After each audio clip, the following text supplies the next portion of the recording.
Hello, welcome to Sound and Fury Book Reviews. As usual, I am Tina. Today I'm doing a book review of Long Live Evil by Sarah Rees Brennan. This is a book coming out August 27th, 2024. I may have thought it was July, which is why I'm reviewing it now, not in August. That's okay. It's from Orbit. It is a fantasy comedy. I received this book from NetGalley in exchange for a fair review. There are two things you need to know about this book going into it. A, it's not meant to be taken super seriously. B, you will ship everybody with somebody in this book. What is it about? When her whole life collapsed, Ray still had books. Dying, she seized a second chance at living, a magical bargain that lets her enter the world of her favorite fantasy series. She wakes up in a castle on the edge of a hellish chasm, in a kingdom on the brink of war.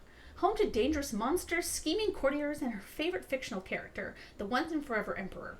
He is impossibly alluring, as only fiction can be.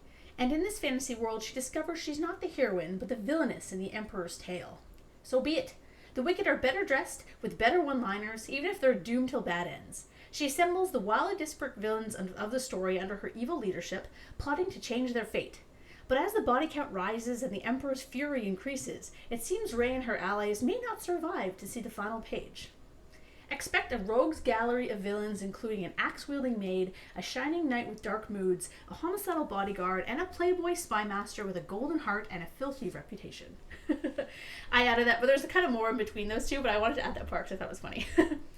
This seems weird to say, but this isn't a book I would be expected to like, given my usual preferences for fantasy. The characters are and act younger than I tend to have patience for. The world building, while interesting in what we get, is very thin and it's a little predictable in the story. But after a few chapters in, I absolutely loved reading this book. It was very funny. It kept you on your toes, and I flew through it. It's like 460 pages, but I read it so fast because it was so absolutely engaging. I honestly hid away in our guest room one Saturday morning so I could squeeze in a few chapters when my husband was cleaning. He was like, "So, are you ready to go to the, birthday party that's for you?" And I look up from where I was still in my PJs and was like, "No." No, I'm not. He's like, "Where are the children?" I'm like, "I don't know."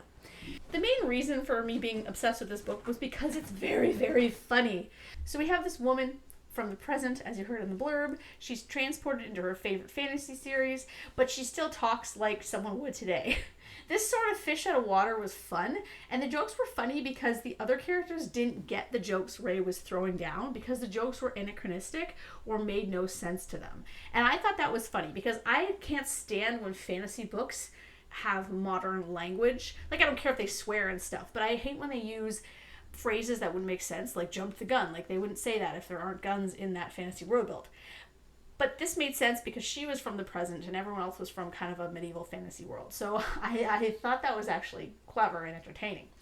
I will say it is not explained in the slightest how she gets to this fantasy world. Like, a woman shows up and says, "Go out the door and you'll be there," and she goes. It could be like a coma dream. I don't know. It's the first of a series. We don't really learn this, so be prepared for that. So if that will bother you, maybe don't check this out. But I didn't care because it was so entertaining. I didn't care about the semantics behind it. This book is a pastiche, which is when something makes fun of something but also is that thing.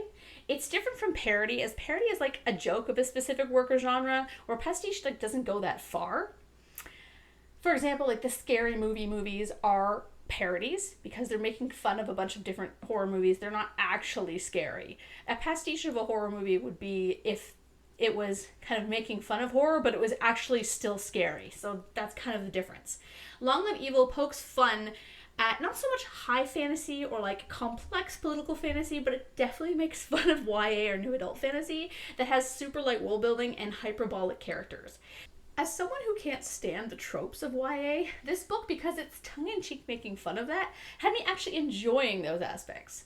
I think that's the main thing behind it. This book doesn't take itself too seriously, and I think that's the best part about it. It really is a comedy, and it's really, really funny. The characters, while not being overly deep, Ray aside, she's got a bit more depth, are very fun. They're all chaotic young people and archetypes of typical fantasy characters. You've got the stoic, chivalric, abstinent knight, who very much reminded me of Strom from Dragonlance, for example. We have the perfect princess, etc., etc. But these people, despite being tropey are nonetheless likable and entertaining, namely because all of them throw off their archetypal structure at some point. And the damn ships in this novel. I swear, every single person I shipped with someone else, and I think that's the intention. Their pairings were quite blatantly given to you from their first scenes together, but unlike a romance where you're, guaranteed a happy ever after, in this one you spend most of the book not 100% sure if something is going on. The tension is really, really well done. It's very much drawn out. This book is definitely not a romance, but the romance aspects of it were a lot of fun. The only problem with the ships is that this damn book ends on a damn cliffhanger regarding all of them. So now I have to wait for book 2 to see if they get together, which I will 100% be requesting on NetGalley. Hell, if the publisher watches this and wants to send me a copy, my email address is below. You can reach out to me anytime. Ray, being the main character, is more complex than the rest of the characters. Most of her actions in the book stem from her being chronically ill. She suffers from abandonment issues most of all, and this comes up again and again in the novel. It did serve to make her likable and explain her actions. What was also funny about this book was that it felt a bit to me like when you write self-insertion fan fiction and just let it go completely off the rails. I am not saying this book is that at all, but it gives me that vibe, given I've written a lot of that stuff myself. And no, I will not tell you what I was writing about. Well, I mean, I did admit to writing one about Demon's Rage, but whatever. Personally, I think fanfiction is great. It's an easy way to write because all the world building and base characters are there for you. You just plunk in what you want. It's great for practicing your own stories. I've taken lines from my fanfiction, actually, and inserted it into my rule work because I was like, oh, I like that line. Anyway, what was I talking about? The pacing. The pacing of the book is breakneck speed, but this is definitely not, Lord of the Rings, let's sing some songs in the woods shit. The story flies like a hummingbird on cocaine. It definitely keeps you reading as the momentum is nearly unstoppable. The writing is nice too once it settles into itself. There are some funny lines here and there that I really enjoyed, some kind of like pithy metaphors that were entertaining. Now, despite how much I really enjoyed reading this and am giving it 5 stars on Goodreads, it does have its problems. It starts off very choppy and info-dumpy in the first few chapters, but given it's a comedy, I kind of pushed through that, and after that, that was fine.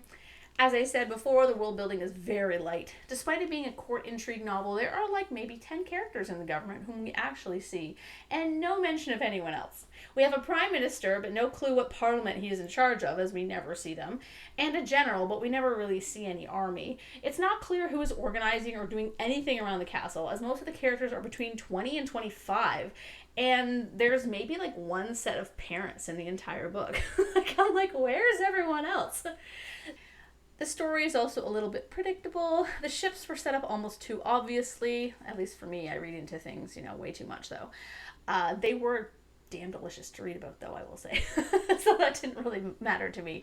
But the plot itself, I kind of saw all of it coming. Even with Ray trying to change things, I always suspected the one main twist even from the start. Did that bother me? Not really. I had such a great time reading this that I don't even care. It's an absolute blast, and anyone who reads a lot of fantasy would get an absolute kick out of it. I did, and I eagerly am awaiting book 2. I had a lot of fun with this book. It's really, really good.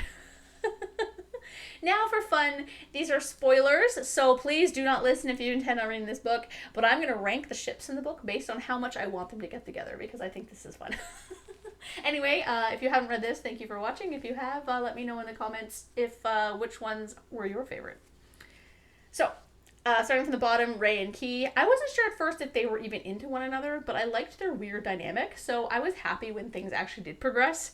But how it ended, I'm not sure if that killed it or not for me. We'll have to see.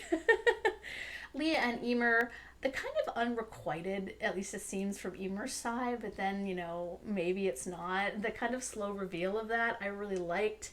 I thought that was a really kind of a subtle one that I hope has more time in future novels. The princess and the twins' brother, I cannot remember their names.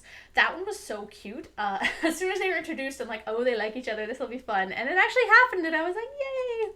And finally, my favorite ship of the book was Marius and Eric. Well, I found Marius's info dump chapter at the start very heavy-handed in laying this out. The whole Marius slowly realizing that he likes Eric, or at least I believe he does. I'm not sure that we're even 100% sure yet at the end of the book. And then Eric clearly not believing Marius would ever be into him was a great dynamic, and I loved it. Also, you know, enemies to lovers is always my favorite. So there was a lot of great scenes with them where I was like, are they gonna kiss? Yeah, so I had a lot of fun with this, and let me know in the comments if you had fun with it too.